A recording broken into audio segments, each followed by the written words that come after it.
Hello everyone, আমি জবা। আমার এই ছোট্ট সংসারে তোমাদের অনেক অনেক স্বাগত। তোমরা সবাই কেমন আছো? আশা করি তোমরা সকলেই খুব ভালো আছো। তো আজ আমি এই যে স্নান করে প্রতিদিনের মতো রান্না করতে বসে গেছি।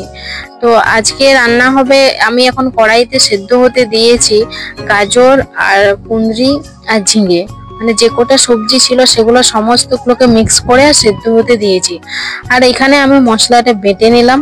তারপর এখানে পেঁয়াজটা কেটে নিচ্ছি, আর রসুন লাগবে, রসুনগুলো ছাড়িয়ে রেখে নিচ্ছি, থেতো করে রাখবো। কারণ ওইটা সেদ্ধ হয়ে গেলে আমি তেল দিয়ে দিয়ে তারপর রসুন দিয়ে করে ওটাকে আর শুকনো লঙ্কা দেবো, ওইভাবে ভেজে নেব। শুধু ওইভাবে রান্নাটা করব।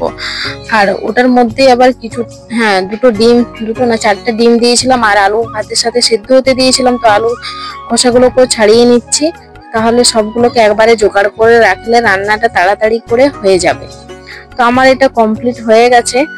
তারপর এদিকে আমি দেখলাম আদৌ সিদ্ধ হয়েছে কিনা গাজরটা। তো দেখলাম সিদ্ধ হয়ে গেছে। তারপর আমি যেমনটা তোমাদেরকে বললাম যে রসুন দিয়ে করে রসুন থেতো করে আর দিয়ে এটাকে ভেজে নিচ্ছি, তো ওইভাবে রান্নাটা করলাম। তারপরে এদিকে মাকে বললাম, মা তুমি রান্নাটা করো। তাহলে শাশুড়ি আর বৌমা দুজনে মিলে রান্নাটা আমরা কমপ্লিট করছি আর কি। দিয়ে এখানে যে ডিমটা মা আগে ভেজে নিয়েছে, তারপরে মশলাটা কষে দিয়ে আলুটা দিয়ে দিল। আর ওখানে আমি পাঁপড়গুলো আগের থেকে ভেজে তুলে রেখেছি। তাহলে এবারে মা ওটা আলুটাকে ভাজার পর জল দিয়ে দিল, তারপরে ফুটে গিয়েছিল, ঠিক আছে। তারপরে ডিমটা দিয়ে দিল। ডিমটা দেওয়ার পর এবার এই যে পাঁপড়গুলোকে একটু টুকরো টুকরো করে নিচ্ছে ছোট ছোট করে। তারপর এটাকে যে ঝোলটা ফুটে যাবে এটা তো সবার শেষে দিয়ে করে নামিয়ে দিলেই হয়ে যাবে। তো সবগুলোকে টুকরো টুকরো করে নিল। এরপরে এই পাঁপড়গুলোকে সব দিয়ে দিল। দেওয়ার পর কিছুক্ষণ নাড়াচাড়া করার পর একটু ঝোলঝোলে রাখতে হবে, না হলে পাঁপড়গুলো তো সমস্ত জলটা তো টেনে নেবে।